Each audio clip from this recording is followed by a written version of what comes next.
Dame i gospodo narodni poslanici, pre prelaska na poslaničko pitanje, želim da obavestim javnost da je danas 332. dan kako poslanici dela opozicije ne dolaze na posao za koji uredno primaju platu.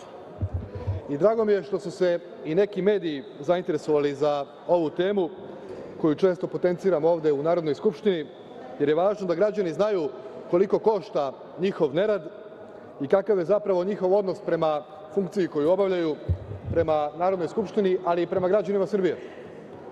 Imam dva poslanička pitanja. Prvo poslaničko pitanje je upućeno Ministarstvu unutrašnjih poslova, a tiče se mučkog prebijanja člana Gradskog veća grada Beograda i sekretara opštinskog odbora Srpske napredne stranke u Zemunu, Gavrila Kovačevića, koji je brutalno pretučen bejzbol palicama pre 2 dana ispred svoje kuće, dakle ispred kuće u kojoj živi sa svojom porodicom. Naime, da li je policija obavila sve neophodne radnje ne bi li se utvrdilo ko su počinioci ovog gnusnog dela i da li postoje činjenice da je napad, ili barem indicije, da je napad politički motivisan? Zašto ovo pitam? Zato što je u pitanju osoba koja nema nikakvih neprijatelja, koja nije ni sa kim u sukobu i posebno osoba za koju se ne vezuje nijedna afera. A istovremeno reč je o osobi koja je vrlo eksponirana kao funkcioner gradske uprave grada Beograda i jedan od istaknutijih aktivista Srpske napredne stranke u Zemunu. Ako imamo sve to u vidu, ja otvoreno sumnjam da je motiv za ovaj divljački napad isključivo politički. Pogotovo ako imamo u vidu atmosferu u društvu koju generišu pripadnici Saveza za Srbiju, dakle atmosferu svakodnevnih poziva na nasilje i fizički obračun sa svima koji ne misle kao oni. Dakle, imamo atmosferu u kojoj mesecima imamo razne i brojne pretnje nasiljem i obećanjima kako će da nas biju, šamaraju, šišaju do glave, jure po ulicama, sačekuju ispred zgrada, 5 metaka u leđa i sve ostale monstruozne pretnje sa kojima se mi koji pripadamo Srpskoj naprednoj stranci suočavamo svaki dan, to već više meseci. Da li je ovaj događaj zapravo kulminacija svih tih pretnji i poziva na progon političkih neistomišljenika, a koji dolaze iz kuhinje Dragana Đilasa, Boška Obradovića, Vuka Jeremića, Bastaća i svih ostalih iz tog Saveza za Srbiju? Sećamo se Jove Bakića koji je poručivao da će nas juriti na ulicama. Sećamo se kako su jurili Gorana Vesića u centru grada sa namerom da ga linčuju nakon promocije knjige. Sećamo se pretnji šamarima funkcionerima Srpske napredne stranke da će svako od njih naći svog naprednjaka koga će da šamara. Pa ja sad pitam, da li je neko iz Saveza za Srbiju konačno našao svog naprednjaka za šamaranje u vidu Gavrila Kovačevića? Nismo zaboravili ni izjavu onog Siniše Kovačevića, potpredsednika one Đilasove stranke, koji je rekao – ja ću da bijem.